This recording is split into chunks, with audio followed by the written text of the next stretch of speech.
Un caso de identidad. De Arthur Conan Doyle. Querido amigo, dijo Sherlock Holmes, mientras nos sentamos a uno y otro lado de la chimenea, en sus aposentos de Baker Street. La vida es infinitamente más extraña que cualquier cosa que pueda inventar la mente humana. No nos atreveríamos a imaginar ciertas cosas que en realidad son de lo más corriente. Si pudiéramos salir volando por esa ventana, cogidos de la mano, sobrevolar esta gran ciudad, levantar con cuidado los tejados y espiar todas las cosas raras que pasan, las extrañas coincidencias, las intrigas, los engaños, los prodigiosos encadenamientos de circunstancias que se extienden de generación en generación y acaban conduciendo a los resultados más extravagantes, nos parecería que las historias de ficción, con sus convencionalismos y sus conclusiones sabidas de antemano, son algo trasnochado e insípido. Pues yo no estoy convencido de eso, repliqué. Los casos que salen a la luz en los periódicos son, como regla general, bastante prosaicos y vulgares. En los informes de la policía, podemos ver el realismo llevado a sus últimos límites, y sin embargo, debemos confesar que el resultado no tiene nada de fascinante ni de artístico. Para lograr un efecto realista, es preciso ejercer una cierta selección y discreción, contestó Holmes. Esto se echa de menos en los informes policiales, donde se tiende a poner más énfasis en las perogrulladas del magistrado, que en los detalles, que para una persona observadora encierran toda la esencia vital del caso. Puede creerme, no existe nada tan antinatural, como lo absolutamente vulgar. Sonreí y negué con la cabeza. Entiendo perfectamente que piense usted así, dije. Por supuesto, dada su posición de asesor extraoficial, que presta ayuda a todo el que se encuentre absolutamente desconcertado, en toda la extensión de 3 continentes, entra usted en contacto con todo lo extraño y fantástico. Pero veamos, recogí del suelo el periódico de la mañana, vamos a hacer un experimento práctico. El primer titular con el que me encuentro es, crueldad de un marido con su mujer. Hay media columna de texto, pero sin necesidad de leerlo, ya sé que todo me va a resultar familiar. Tenemos, naturalmente, a la otra mujer, la bebida, el insulto, la bofetada, las lesiones, la hermana o casera comprensiva. Ni el más ramplón de los escritores podría haber inventado algo tan ramplón. Pues resulta que ha escogido un ejemplo que no favorece nada a su argumentación, dijo Holmes, tomando el periódico y echándole un vistazo. Se trata del proceso de separación de los Dundas, y da la casualidad de que yo intervine en el esclarecimiento de algunos pequeños detalles relacionados con el caso. El marido era abstemio, no existía otra mujer, y el comportamiento del que se quejaba la esposa, consistía en que el marido había adquirido la costumbre de rematar todas las comidas, quitándose la dentadura postiza y arrojándosela a su esposa, lo cual, estará usted de acuerdo, no es la clase de acto que se le suele ocurrir a un novelista corriente. Tome una pizca de rapé, doctor, y reconozca que me he apuntado un tanto con este ejemplo suyo. Me alargó una cajita de rapé de oro viejo, con una gran amatista en el centro de la tapa. Su esplendor contrastaba de tal modo con las costumbres hogareñas y la vida sencilla de Holmes, que no pude evitar un comentario. Ah, dijo. Olvidaba que llevamos varias semanas sin vernos. Es un pequeño recuerdo del rey de Bohemia, como pago por mi ayuda en el caso de los documentos de Arryn Adler. ¿Y el anillo? Pregunté, mirando un precioso brillante que refulgía sobre su dedo. Es de la familia real de Holanda, pero el asunto en el que presté mis servicios, era tan delicado que no puedo confiárselo ni siquiera a usted, benévolo cronista de uno o dos de mis pequeños misterios. ¿Y ahora tiene entre manos algún caso? Pregunté interesado. 10 o 12, pero ninguno presenta aspectos de interés. Ya me entiende, son importantes, pero sin ser interesantes.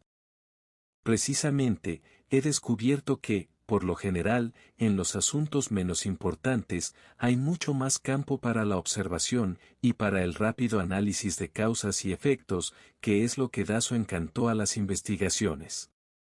Los delitos más importantes suelen tender a ser sencillos, porque cuanto más grande es el crimen, más evidentes son, como regla general, los motivos.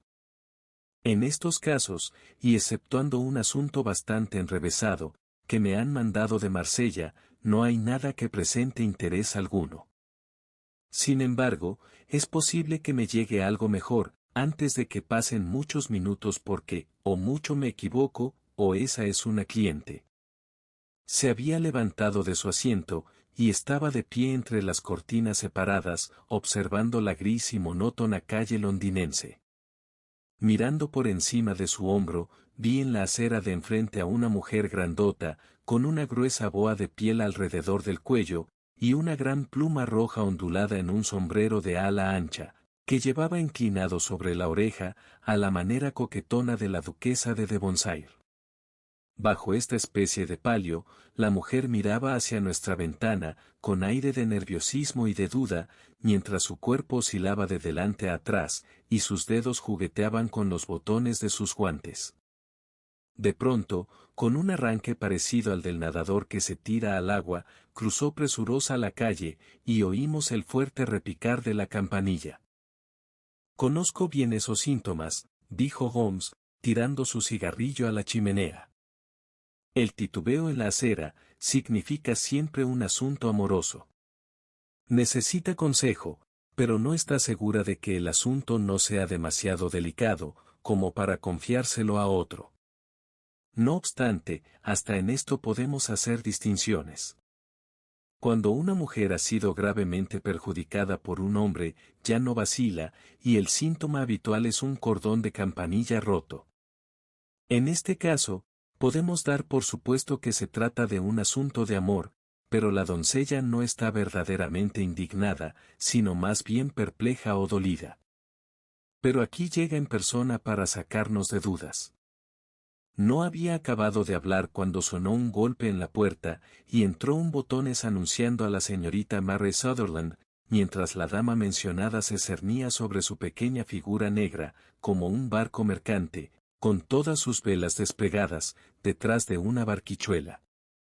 Sherlock Holmes la acogió con la espontánea cortesía que le caracterizaba, y después de cerrar la puerta, e indicarle con un gesto que se sentara en una butaca, la examinó de aquella manera minuciosa y a la vez abstraída, tan peculiar en él. «¿No le parece», dijo, «que siendo corta de vista, es un poco molesto escribir tanto a máquina?» «Al principio, sí», respondió ella, «pero ahora ya sé dónde están las letras, sin necesidad de mirar». Entonces, dándose cuenta de pronto de todo el alcance de las palabras de Holmes, se estremeció violentamente, y levantó la mirada, con el miedo y el asombro pintados en su rostro, amplio y amigable. «¿Usted ha oído hablar de mí, señor Holmes?», exclamó. «¿Cómo, si no, podría usted saber eso?». «No le dé importancia», dijo Holmes, echándose a reír. «Saber cosas es mi oficio. Es muy posible que me haya entrenado para ver cosas que los demás pasan por alto. De no ser así, ¿por qué iba usted a venir a consultarme? He acudido a usted, señor, porque me habló de usted la señora Ettereg, a cuyo marido localizó usted con tanta facilidad, cuando la policía y todo el mundo le habían dado ya por muerto. Señor Holmes, ojalá pueda usted hacer lo mismo por mí. No soy rica, pero dispongo de una renta de 100 libras al año, más lo poco que saco con la máquina, y lo daría todo, por saber qué ha sido del señor Hosmer Angel. ¿Por qué ha venido a consultarme con tantas prisas?», preguntó Sherlock Holmes, juntando las puntas de los dedos, y con los ojos fijos en el techo. De nuevo, una expresión de sobresalto cubrió el rostro, algo inexpresivo, de la señorita Mary Sutherland. «Sí, salí de casa disparada», dijo, porque me puso furiosa ver con qué tranquilidad se lo tomaba todo el señor Windibank, es decir, mi padre. No quiso acudir a la policía, no quiso acudir a usted, y por fin, en vista de que no quería hacer nada, y seguía diciendo que no había pasado nada, me enfurecí y me vine derecha a verle, con lo que tenía puesto en aquel momento. ¿Su padre?, dijo Holmes. Sin duda, querrá usted decir su padrastro, puesto que el apellido es diferente. Sí, mi padrastro. Le llamo padre, aunque la verdad es que suena raro, porque solo tiene 5 años y 2 meses más que yo. ¿Vive su madre? Sí, mamá está perfectamente. Verá, señor Holmes, no me hizo demasiada gracia que se volviera a casar tan pronto, después de morir papá, y con un hombre casi 15 años más joven que ella. Papá era fontanero en Tottenham Court Road, y al morir, dejó un negocio muy próspero, que mi madre siguió manejando con ayuda del señor Hardy, el capataz, pero cuando apareció el señor Windibank, la convenció de que vendiera el negocio, pues el suyo era mucho mejor, tratante de vinos. Sacaron 4.700 libras por el traspaso y los intereses, mucho menos de lo que habría conseguido sacar papá de haber estado vivo. Yo había esperado que Sherlock Holmes diera muestras de impaciencia ante aquel relato intrascendente e incoherente, pero vi que, por el contrario, escuchaba con absoluta concentración. ¿Esos pequeños ingresos suyos, preguntó, proceden del negocio en cuestión? No, señor, es algo aparte, un legado de mi tío Ned, el de Auckland. Son valores neozelandeses, que rinden un 4,5%. El capital es de 2.500 libras, pero yo solo puedo cobrar los intereses. Eso es sumamente interesante, dijo Holmes. Disponiendo de una suma tan elevada, como son 100 libras al año, más el pico que usted gana, no me cabe duda de que viajará usted mucho, y se concederá toda clase de caprichos. En mi opinión, una mujer soltera, puede darse la gran vida, con unos ingresos de 60 libras. Yo podría vivir con muchísimo menos, señor Holmes, pero comprenderá usted que mientras siga en casa, no quiero ser una carga para ellos, así que mientras vivamos juntos, son ellos los que administran el dinero. Por supuesto, eso es solo por el momento. El señor Windibank cobra mis intereses cada trimestre, le da el dinero a mi madre, y yo me las apaño bastante bien con lo que gano escribiendo a máquina. Saco 2 peniques por folio, y hay muchos días en que escribo 15 o 20 folios. Ha expuesto usted su situación con toda claridad, dijo Holmes. Le presento a mi amigo el doctor Watson, ante el cual puede usted hablar con tanta libertad como ante mí mismo. Ahora, le ruego que nos explique todo lo referente a su relación con el señor Hawksmoor Angel. El rubor se apoderó del rostro de la señorita Sutherland, que empezó a pellizcar nerviosamente el borde de su chaqueta. Le conocí en el baile de los instaladores del gas, dijo. Cuando vivía papá, siempre le enviaban invitaciones, y después se siguieron acordando de nosotros, y se las mandaron a mamá. El señor Windibank no quería que fuéramos. Nunca ha querido que vayamos a ninguna parte. Se ponía como loco, con que yo quisiera ir a una fiesta de la escuela dominical. Pero esta vez, yo estaba decidida a ir, y nada me lo iba a impedir. ¿Qué derecho tenía él a impedírmelo? Dijo que aquella gente no era adecuada para nosotras, cuando iban a estar presentes, todos los amigos de mi padre. Y dijo que yo no tenía un vestido adecuado, cuando tenía uno violeta precioso, que prácticamente no había sacado del armario. Al final, viendo que todo era en vano, se marchó a Francia por asuntos de su negocio, pero mamá y yo fuimos al baile con el señor Hardy, nuestro antiguo capataz, y allí fue donde conocí al señor Hawksmoor Angel. Supongo, dijo Holmes, que cuando el señor Windibank regresó de Francia, se tomaría muy a mal que ustedes dos hubieran ido al baile. Bueno, pues se lo tomó bastante bien. Recuerdo que se echó a reír, se encogió de hombros, y dijo que era inútil negarle algo a una mujer, porque ésta siempre se sale con la suya. Ya veo. Y en el baile de los instaladores del gas, conoció usted a un caballero llamado Hosmer Angel, según tengo entendido. Así es. Le conocí aquella noche, y al día siguiente nos visitó, para preguntar si habíamos regresado a casa sin contratiempos, y después le vimos, es decir, señor Holmes, le vi yo 2 veces, que salimos de paseo, pero luego volvió mi padre, y el señor Hosmer Angel ya no vino más por casa. No, nunca más, preguntó Holmes. Bueno, ya sabe, a mi padre no le gustan nada esas cosas. Si de él dependiera, no recibiría ninguna visita, y siempre dice que una mujer debe sentirse feliz en su propio círculo familiar. Pero por otra parte, como le decía yo a mi madre, para eso se necesita tener un círculo propio, y yo todavía no tenía el mío. ¿Y qué fue del señor Hosmer Angel? ¿No hizo ningún intento de verla? Bueno, mi padre tenía que volver a Francia una semana después, y Hosmer escribió, diciendo que sería mejor y más seguro que no nos viéramos, hasta que se hubiera marchado. Mientras tanto, podíamos escribirnos, y de hecho me escribía todos los días. Yo recogía las cartas por la mañana, y así mi padre no se enteraba. ¿Para entonces ya se había comprometido usted con ese caballero? Sí, señor Holmes. Nos prometimos después del primer paseo que dimos juntos. Hosmer, el señor Hosmer Angel, era cajero en una oficina de Leadenhall Street. ¿Qué oficina?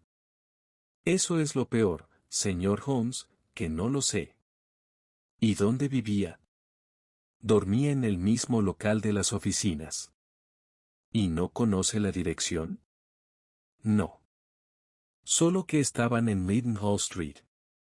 Entonces, ¿a dónde le dirigía las cartas? A la oficina de correos de Leadenhall Street, donde él las recogía.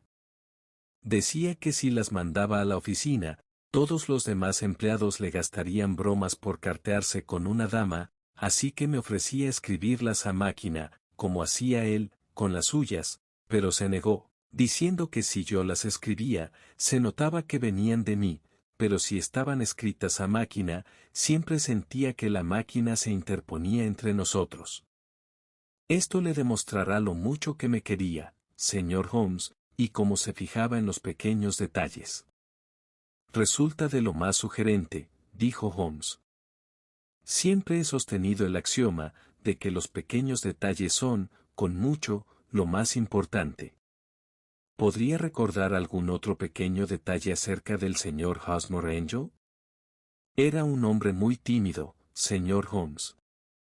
Prefería salir a pasear conmigo de noche, y no a la luz del día, porque decía que no le gustaba llamar la atención. Era muy retraído y caballeroso. Hasta su voz era suave. De joven, según me dijo, había sufrido anginas e inflamación de las amígdalas, y eso le había dejado la garganta débil, y una forma de hablar vacilante y como susurrante. Siempre iba bien vestido, muy pulcro y discreto, pero padecía de la vista, lo mismo que yo, y usaba gafas oscuras, para protegerse de la luz fuerte. Bien, ¿y qué sucedió cuando su padrastro, el señor Windibank, volvió a marcharse a Francia?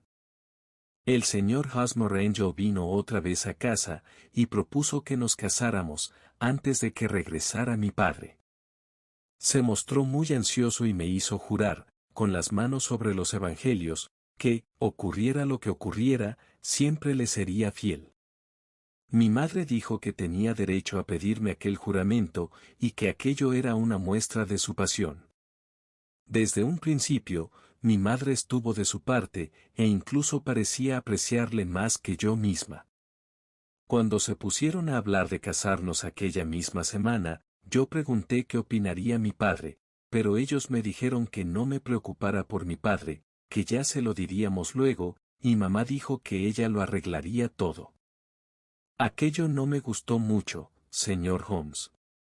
Resultaba algo raro tener que pedir su autorización, no siendo más que unos pocos años mayor que yo, pero no quería hacer nada a escondidas, así que escribí a mi padre a Burdeos, donde su empresa tenía sus oficinas en Francia, pero la carta me fue devuelta la mañana misma de la boda. ¿Así que él no la recibió? Así es, porque había partido para Inglaterra, justo antes de que llegara la carta. Ajá. Una verdadera lástima. De manera que su boda quedó fijada para el viernes. ¿Iba a ser en la iglesia? Sí, señor, pero en privado. Nos casaríamos en San Salvador, cerca de King's Cross, y luego desayunaríamos en el Hotel San Pancras. Hosmer vino a buscarnos en un coche, pero como solo había sitio para dos, nos metió a nosotras, y él cogió otro cerrado, que parecía ser el único coche de alquiler en toda la calle. Llegamos las primeras a la iglesia, y cuando se detuvo su coche, esperamos verle bajar, pero no bajó. Y cuando el cochero se bajó del pescante, y miró al interior, allí no había nadie. El cochero dijo que no tenía la menor idea de lo que había sido de él, habiéndolo visto con sus propios ojos subir al coche. Esto sucedió el viernes pasado, señor Holmes, y desde entonces, no he visto ni oído nada, que arroje alguna luz sobre su paradero. Me parece que la han tratado a usted de un modo vergonzoso, dijo Holmes. No, señor.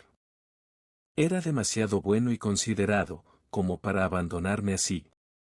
Durante toda la mañana no paró de insistir en que, pasara lo que pasara, yo tenía que serle fiel, y que si algún imprevisto nos separaba, yo tenía que recordar siempre que estaba comprometida con él, y que tarde o temprano él vendría a reclamar sus derechos. Parece raro hablar de estas cosas en la mañana de tu boda, pero lo que después ocurrió, hace que cobre sentido. Desde luego que sí. Según eso, ¿usted opina que le ha ocurrido alguna catástrofe imprevista? Sí, señor. Creo que él temía algún peligro, pues de lo contrario no habría hablado así. Y creo que lo que él temía, sucedió. Pero no tiene idea de lo que puede haber sido. Ni la menor idea. Una pregunta más, ¿cómo se lo tomó su madre? Se puso furiosa, y dijo que yo no debía volver a hablar jamás del asunto. ¿Y su padre? ¿Se lo contó usted? Sí, y parecía pensar, lo mismo que yo, que algo había ocurrido, y que volvería a tener noticias de Hosmer. Según él, ¿para qué iba nadie a llevarme hasta la puerta de la iglesia, y luego abandonarme? Si me hubiera pedido dinero prestado, o si se hubiera casado conmigo y hubiera puesto mi dinero a su nombre, podría existir un motivo, pero Hosmer era muy independiente en cuestiones de dinero, y jamás tocaría un solo chelín mío. Pero entonces, ¿qué había ocurrido? ¿Y por qué no escribía? Me vuelve loca pensar en ello. No pego ojo por las noches. Sacó de su manguito un pañuelo, y empezó a sollozar ruidosamente en él. Examinaré el caso por usted, dijo Holmes, levantándose, y estoy seguro de que llegaremos a algún resultado concreto. Deje en mis manos el asunto, y no se siga devanando la mente con él. Y por encima de todo, procure que el señor Hosmer Angel se desvanezca de su memoria, como se ha desvanecido de su vida. Entonces, ¿cree usted que no lo volveré a ver? Me temo que no. Pero, ¿qué le ha ocurrido, entonces? Deje el asunto en mis manos. Me gustaría disponer de una buena descripción de él, así como de cuántas cartas suyas pueda usted proporcionarme. Puse un anuncio pidiendo noticias suyas en el Chronicle, del sábado pasado, dijo ella. Aquí está el recorte, y aquí tiene 4 cartas suyas. Gracias. ¿Y la dirección de usted? Lyon Place 31, Camberwell.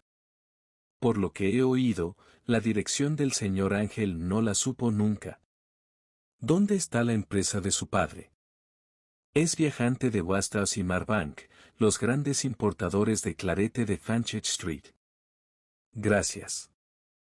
Ha expuesto usted el caso con mucha claridad. Deje aquí los papeles, y acuérdese del consejo que le he dado. Considere todo el incidente como un libro cerrado, y no deje que afecte a su vida. Es usted muy amable, señor Holmes, pero no puedo hacer eso. Seré fiel a Hosmer. Me encontrará esperándole cuando vuelva. A pesar de su ridículo sombrero y de su rostro inexpresivo, había un algo de nobleza que imponía respeto en la sencilla fe de nuestra visitante. Dejó sobre la mesa su montoncito de papeles, y se marchó, prometiendo acudir en cuanto la llamáramos. Sherlock Holmes permaneció sentado y en silencio durante unos cuantos minutos, con las puntas de los dedos juntas, las piernas estiradas hacia adelante, y la mirada fija en el techo. Luego tomó del estante la vieja y grasienta pipa, que le servía de consejera, y después de encenderla, se recostó en su butaca, emitiendo densas espirales de humo a su lado, con una expresión de infinita languidez en el rostro. Interesante personaje, esa muchacha, comentó. Me ha parecido más interesante ella, que su pequeño problema que, dicho sea de paso, es de lo más vulgar. Si consulta usted mi índice, encontrará casos similares en Andover, año 77, y otro bastante parecido en La Haya el año pasado. Parece que ha visto en ella muchas cosas, que para mí eran invisibles, le hice notar. No invisibles, Watson, pero sí inadvertidas. No sabía usted dónde mirar, y se le pasó por alto todo lo importante. No consigo convencerle de la importancia de las mangas, de lo sugerentes que son las uñas de los pulgares, de los graves asuntos que penden de un cordón de zapato. Veamos, ¿qué dedujo usted del aspecto de esa mujer? Descríbala. Pues bien, llevaba un sombrero de paja de ala ancha y de color pizarra, con una pluma rojo ladrillo. Chaqueta negra, con abalorios negros y una orla de cuentas de azabache. Vestido marrón, bastante más oscuro que el café, con terciopelo morado en el cuello y los puños. Guantes tirando a grises, con el dedo índice de la mano derecha muy desgastado. En los zapatos no me fijé. Llevaba pendientes de oro, pequeños y redondos, y en general tenía aspecto de persona bastante bien acomodada, con un estilo de vida vulgar, cómodo y sin preocupaciones. Sherlock Holmes aplaudió suavemente, y emitió una risita. Por mi vida, Watson, está usted haciendo maravillosos progresos. Lo ha hecho muy bien, de verdad. Claro que se le ha escapado todo lo importante, pero ha dado usted con el método, y tiene buena vista para los colores. No se fíe nunca de las impresiones generales, muchacho, concéntrese en los detalles. Lo primero que miro en una mujer, son siempre las mangas. En un hombre, probablemente, es mejor fijarse antes en las rodilleras de los pantalones. Como bien ha dicho usted, esta mujer tenía terciopelo en las mangas, un material sumamente útil para descubrir rastros. La doble línea justo por encima de las muñecas, donde la mecanógrafa se apoya en la mesa, estaba perfectamente definida.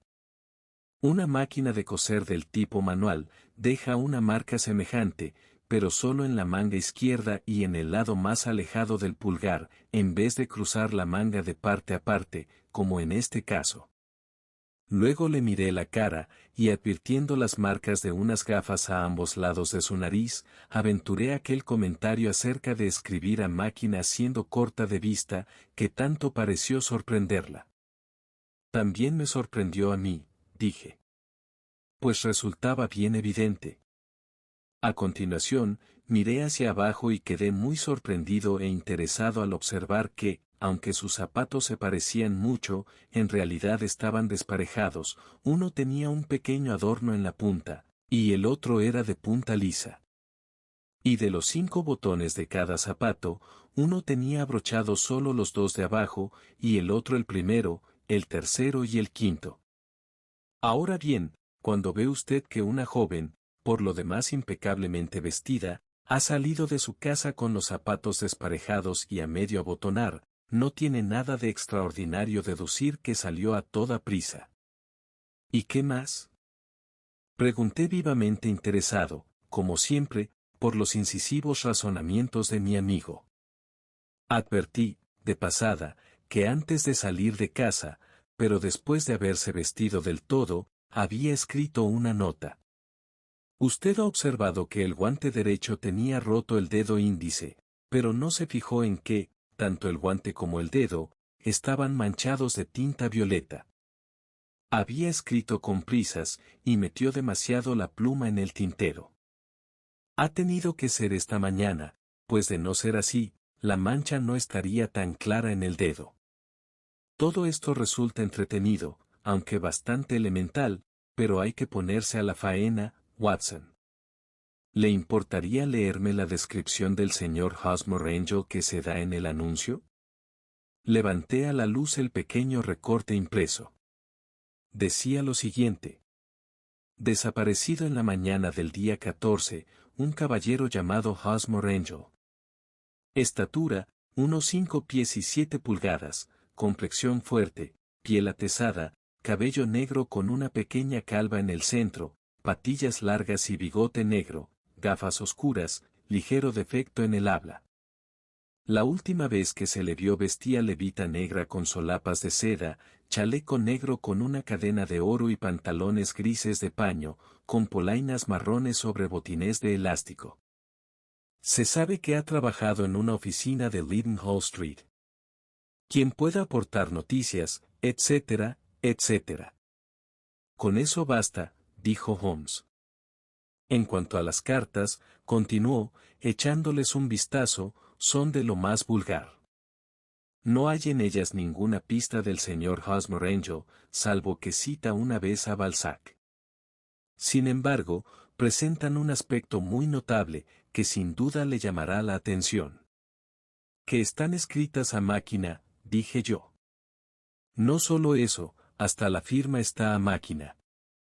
Fíjese en el pequeño y pulcro, Hosmer Angel, escrito al pie. Y como verá, hay fecha pero no dirección completa, solo, Leadenhall Street, que es algo muy inconcreto. Lo de la firma resulta muy sugerente, casi podría decirse que concluyente. ¿De qué? Pregunté intrigado.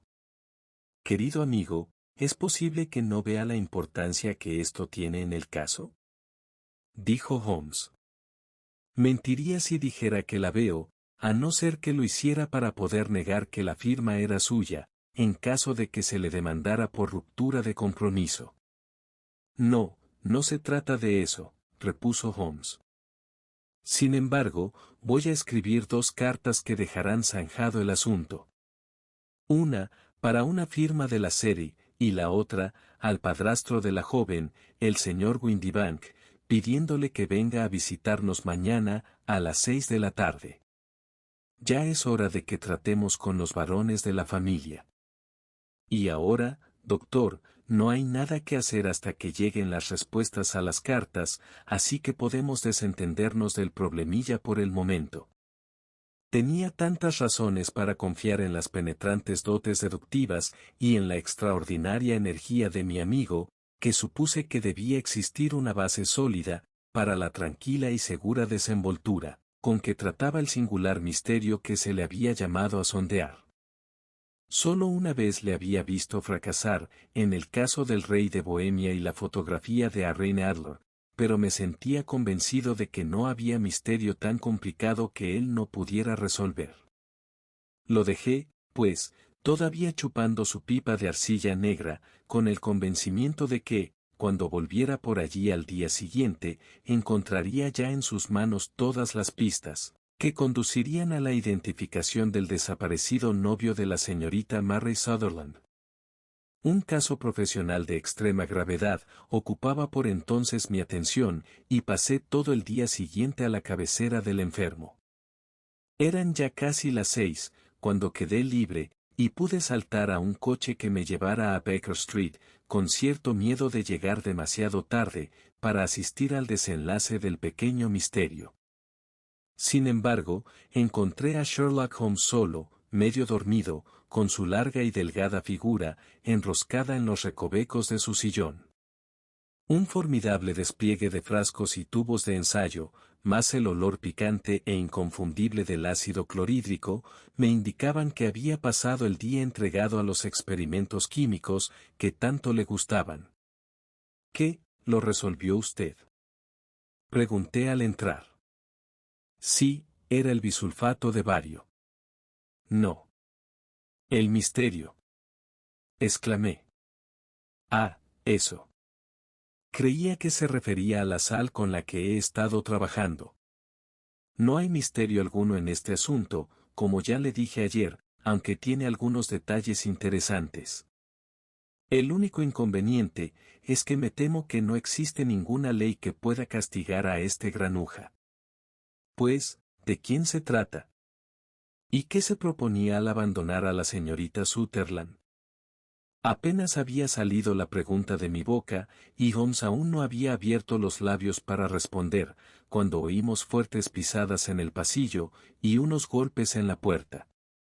Aquí está el padrastro de la chica, el señor James Windibank, dijo Holmes.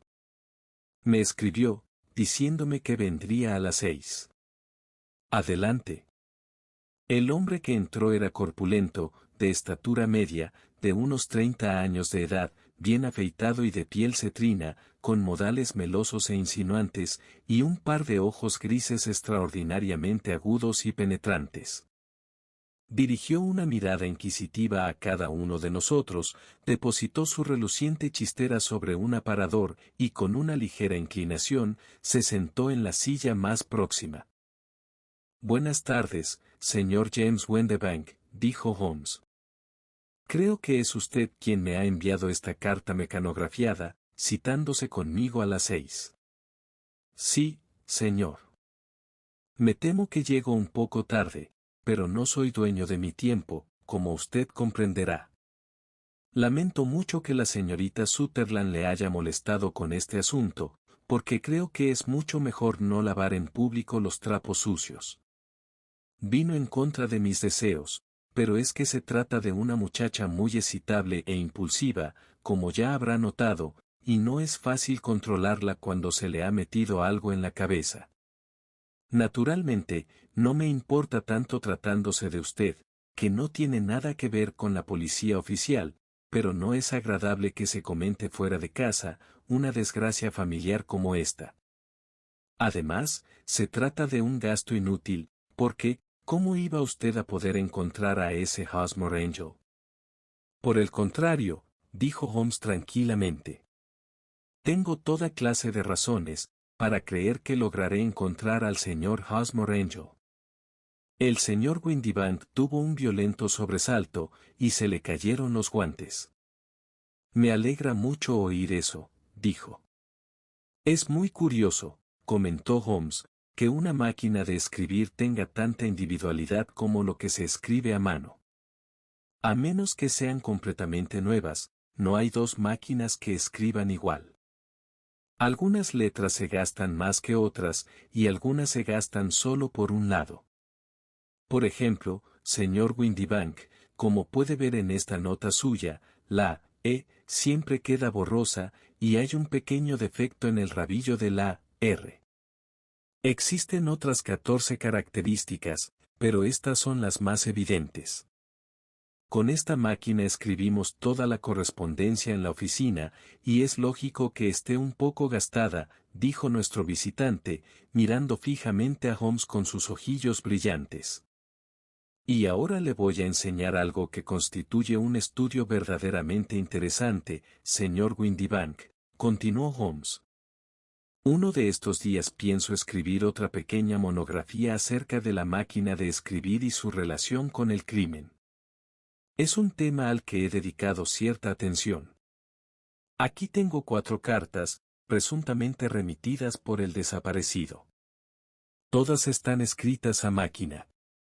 En todos los casos, no solo las es están borrosas, y las R's no tienen rabillo, sino que podrá usted observar, si mira con mi lupa, que también aparecen las otras 14 características de las que le hablaba antes. El señor Windibank saltó de su silla, y recogió su sombrero. No puedo perder el tiempo hablando de fantasías, señor Holmes, dijo. Si puede coger al hombre, cójalo, y hágamelo saber cuando lo tenga.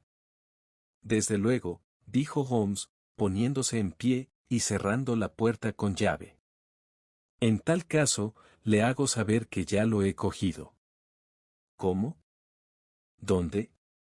Exclamó el señor Windibank, palideciendo hasta los labios, y mirando a su alrededor, como una rata cogida en una trampa. Vamos, eso no le servirá de nada, de verdad que no, dijo Holmes con suavidad. No podrá librarse de esta, señor Windibank. Es todo demasiado transparente, y no me hizo usted ningún cumplido, al decir que me resultaría imposible resolver un asunto tan sencillo. Eso es, siéntese y hablemos. Nuestro visitante se desplomó en una silla, con el rostro lívido, y un brillo de sudor en la frente. No.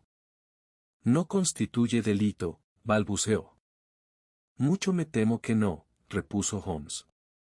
Pero, entre nosotros, Windibank, ha sido una jugarreta cruel, egoísta y despiadada, llevada a cabo del modo más ruin que jamás he visto. Ahora, permítame exponer el curso de los acontecimientos, y contradígame si me equivoco. El hombre se encogió en su asiento, con la cabeza hundida sobre el pecho, como quien se siente completamente aplastado. Holmes levantó los pies, apoyándolos en una esquina de la repisa de la chimenea, se echó hacia atrás con las manos en los bolsillos, y comenzó a hablar, con aire de hacerlo más para sí mismo que para nosotros. Un hombre se casó con una mujer mucho mayor que él, por su dinero, dijo, y también se beneficiaba del dinero de la hija, mientras ésta viviera con ellos. Se trataba de una suma considerable para gente de su posición, y perderla habría representado una fuerte diferencia. Valía la pena hacer un esfuerzo por conservarla. La hija tenía un carácter alegre y comunicativo, y además era cariñosa y sensible, de manera que resultaba evidente que, con sus buenas dotes personales y su pequeña renta, no duraría mucho tiempo soltera. Ahora bien, su matrimonio significaba, sin lugar a dudas, perder 100 libras al año. ¿Qué hace entonces el padrastro para impedirlo? Adopta la postura más obvia, retenerla en casa, y prohibirle que frecuente la compañía de gente de su edad. Pero pronto se da cuenta, de que eso no le servirá durante mucho tiempo. Ella se rebela, reclama sus derechos, y por fin anuncia su firme intención de asistir a cierto baile. ¿Qué hace entonces el astuto padrastro? Se le ocurre una idea que honra más a su cerebro que a su corazón. Con la complicidad y ayuda de su esposa, se disfraza, ocultando con gafas oscuras esos ojos penetrantes, enmascarando su rostro con un bigote y un par de pobladas patillas, disimulando el timbre claro de su voz con un susurro insinuante. Y doblemente seguro a causa de la miopía de la chica, se presenta como el señor Hosmer Angel, y ahuyenta a los posibles enamorados, cortejándola él mismo. Al principio, era solo una broma, gimió nuestro visitante. Nunca creímos que se lo tomara tan en serio. Probablemente, no, siguió Holmes. Fuese como fuese, lo cierto es que la muchacha se lo tomó muy en serio, y puesto que estaba convencida de que su padrastro se encontraba en Francia, ni por un instante se le pasó por la cabeza la sospecha de una traición. Se sentía halagada por las atenciones del caballero, y la impresión se veía aumentada, por la admiración que la madre manifestaba a viva voz. Entonces el señor Hosmer Angel empezó a visitarla, pues era evidente que, si se querían obtener resultados, había que llevar el asunto tan lejos como fuera posible. Hubo encuentros, y un compromiso que evitaría definitivamente que la muchacha dirigiera su afecto hacia ningún otro. Pero el engaño no se podía mantener indefinidamente. Los supuestos viajes a Francia resultaban bastante embarazosos. Evidentemente, lo que había que hacer era llevar el asunto a una conclusión tan dramática, que dejara una impresión permanente en la mente de la joven, impidiéndole mirar a ningún otro pretendiente durante bastante tiempo. De ahí, esos juramentos de fidelidad pronunciados sobre el Evangelio, y de ahí también, las alusiones a la posibilidad de que ocurriera algo, la misma mañana de la boda. James Windibank quería que la señorita Sutherland quedara tan atada a Hawksmoor Angel, y tan insegura de lo sucedido, que durante 10 años, por lo menos, no prestara atención a ningún otro hombre. La llevó hasta las puertas mismas de la iglesia, y luego, como ya no podía seguir más adelante, desapareció oportunamente, mediante el viejo truco de entrar en un coche por una puerta, y salir por la otra. Creo que este fue el encadenamiento de los hechos, señor Windibank. Mientras Holmes hablaba, nuestro visitante había recuperado parte de su aplomo, y al llegar a este punto, se levantó de la silla con una fría expresión de burla en su pálido rostro. Puede que sí, y puede que no, señor Holmes, dijo. Pero si es usted tan listo, debería saber que ahora mismo es usted y no yo, quien está infringiendo la ley. Desde el principio, yo no he hecho nada punible, pero mientras mantenga usted esa puerta cerrada, se expone a una demanda por agresión y retención ilegal. Como bien ha dicho, la ley no puede tocarle, dijo Holmes, girando la llave y abriendo la puerta de par en par. Sin embargo, nadie ha merecido jamás un castigo, tanto como lo merece usted. Si la joven tuviera un hermano o un amigo, le cruzaría la espalda a latigazos. Por Júpiter, exclamó Holmes, acalorándose al ver el gesto de burla en la cara del otro. Esto no forma parte de mis obligaciones para con mi cliente, pero tengo a mano un látigo de caza, y creo que me voy a dar el gustazo de... Dio 2 rápidas zancadas hacia el látigo, pero antes de que pudiera cogerlo, se oyó un estrépito de pasos en la escalera, la puerta de la entrada se cerró de golpe, y pudimos ver por la ventana al señor Windibank, corriendo calle abajo a toda la velocidad de que era capaz.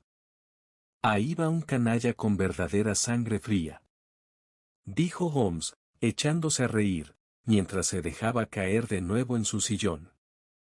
Ese tipo irá subiendo de delito en delito, hasta que haga algo muy grave, y termine en el patíbulo. En ciertos aspectos, el caso no carecía por completo de interés. Todavía no veo muy claros todos los pasos de su razonamiento, dije yo. Pues, desde luego, en un principio era evidente que este señor, Hawksmoor Angel, tenía que tener alguna buena razón para su curioso comportamiento. Y estaba igualmente claro que el único hombre que salía beneficiado del incidente, hasta donde nosotros sabíamos, era el padrastro. Luego, estaba el hecho, muy sugerente, de que nunca se hubiera visto juntos a los 2 hombres, sino que el uno aparecía siempre cuando el otro estaba fuera. Igualmente sospechosas, eran las gafas oscuras y la voz susurrante, factores ambos que sugerían un disfraz, lo mismo que las pobladas patillas. Mis sospechas se vieron confirmadas, por ese detalle tan curioso de firmar a máquina, que por supuesto indicaba que la letra era tan familiar para la joven, que ésta reconocería cualquier minúscula muestra de la misma. Como ve, todos estos hechos aislados, junto con otros muchos de menor importancia, señalaban en la misma dirección. ¿Y cómo se las arregló para comprobarlo?, pregunté. Habiendo identificado a mi hombre, resultaba fácil conseguir la corroboración. Sabía en qué empresa trabajaba este hombre. Cogí la descripción publicada, eliminé todo lo que se pudiera achacar a un disfraz, las patillas, las gafas, la voz y se la envié a la empresa en cuestión, solicitando que me informaran de si alguno de sus viajantes respondía a la descripción. Me había fijado ya en las peculiaridades de la máquina, y escribí al propio sospechoso a su oficina, rogándole que acudiera aquí. Tal como había esperado, su respuesta me llegó escrita a máquina, y mostraba los mismos defectos triviales pero característicos. En el mismo correo, me llegó una carta de Wastasi Marbank, de Fanchette Street, comunicándome que la descripción coincidía en todos sus aspectos con la de su empleado James Wendebank. Y eso es todo. ¿Y la señorita Sutherland? Pregunté. Si se lo cuento, no me creerá, respondió Holmes, con una sonrisa. Recuerde el antiguo proverbio persa: tan peligroso es quitarle su cachorro a un tigre, como arrebatarle a una mujer una ilusión. Fin.